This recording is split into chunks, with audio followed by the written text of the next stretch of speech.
H2SO4 में कितने मोल परमाणु होंगे? 7। जैसे H2 में 2 हो गया, सल्फर में 1 और ऑक्सीजन में 4। 4 2 1 7। अब देखो K2SO4 Al2SO4 होल थ्राइस और 24 H2O के 1 मोल परमाणु के लिए कितने मोल होंगे? तो K के हैं 2 मोल और S के हैं 4, ऑक्सीजन के हैं 40। देखो 4 तो यहाँ पे है K2SO4 में और 12 यहाँ पे, 3 और 4 गुणा 3 12 और 24 यहाँ पे H2O में है, तो ये पूरा मिला के हो जाएगा 40। और Al2 में ओनली 2 ही है और H में 48 है, क्योंकि 24 यहाँ पे लिखा हुआ है और H2 है तो 24 दूना 48। इन सबको मिलाएंगे तब हो जाएगा 96। अब देखो Na2SO4 6H2O के 1 मोल परमाणु में कितने मोल होंगे? तो Na2 है तो 2 Na के हो जाएंगे, SO4 1 S 1 है तो 1 O तो के पास 1 तो 4 यहाँ पे और 6 यहाँ पे तो 10 हो गए। ठीक है जी। अब देखो H के 12, तो H2 है तो 6 दूनी 12, तो ये सब मिला के हो जाएगा 25। अब देखो मोल N पदार्थ की एक निश्चित मात्रा N बराबर W बटा डबल M, मतलब अणुसूत्र बराबर W बटा A। यहाँ पे ये डबल M तो अणुओं के लिए होता है और A तत्व के लिए होता है, ये अपन ने पहली क्लास में भी पढ़ा था। और इसी सूत्र को अपन N बटा Na होगा अवोगाद्रो नियतांक, जिसका मान है 6.022 इंटू 10⁻23। यहाँ पे 6.022 की जगह 23 भी हो सकता है।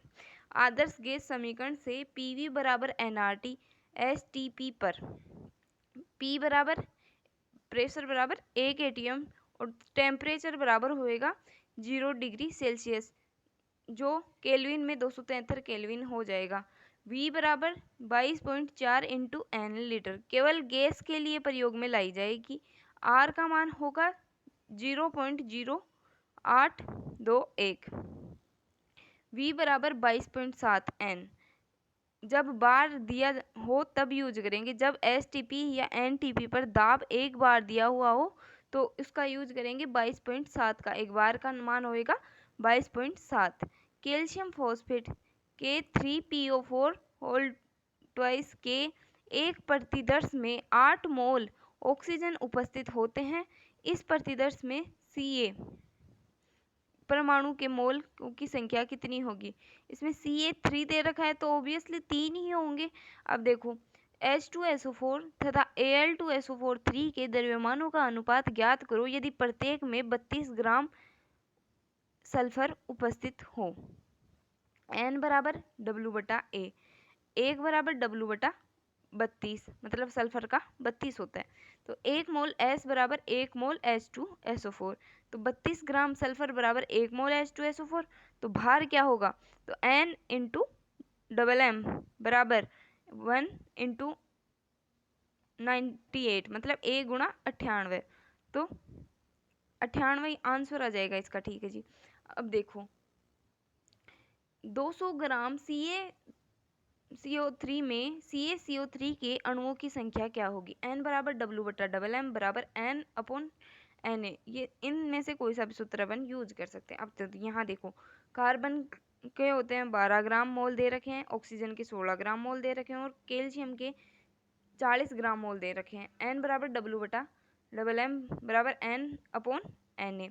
तो 200 बटा 100 बराबर N अपॉन Na, तो N बराबर होएगा 2 गुणा Na।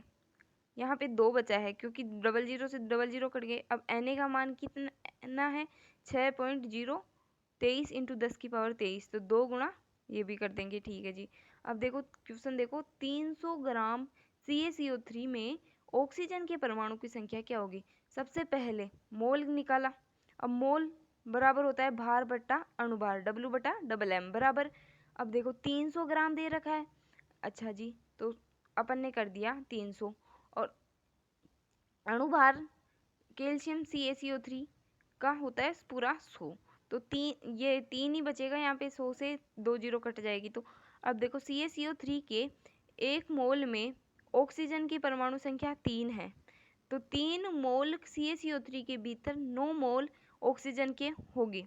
तो N बराबर N/Na, तो N बराबर होगा N इंटू Na बराबर 9 इंटू Na। अब दूसरा क्वेश्चन देखो, 12 मोल ऑक्सीजन कितने ग्राम H2SO4 में उपस्थित रहते हैं? तो 4 मोल ऑक्सीजन 1 मोल हो जाएगा, 12 मोल ऑक्सीजन 3 मोल हो जाएंगे, 4 एकम 4, 4 दूनी 8 और 4 ती 12। अच्छा जी, 4 मोल ऑक्सीजन परमाणु 1 मोल H2SO4, 1 मोल ऑक्सीजन परमाणु 1/4 मोल H2SO4, तो 12 मोल परमाणु में 1/4 इंटू 12, तो 3 मोल H2SO4 बच गया ना। तो W बराबर N इंटू डबल M बराबर 3 इंटू 98, तो 294 ग्राम आ जाएगा। थैंक यू, इतना ही ये चल रहा है क्वेश्चन। यहाँ से मतलब अपन जितने ज़्यादा क्वेश्चन करेंगे उतना अपना कॉन्सेप्ट क्लियर होता रहेगा। ये जो वीडियोज़ है ये आपके लिए बहुत यूजफुल रहेंगे, ये एग्ज़ाम में आपको पता भी चल जाएगा, इसलिए थैंक यू वेरी मच।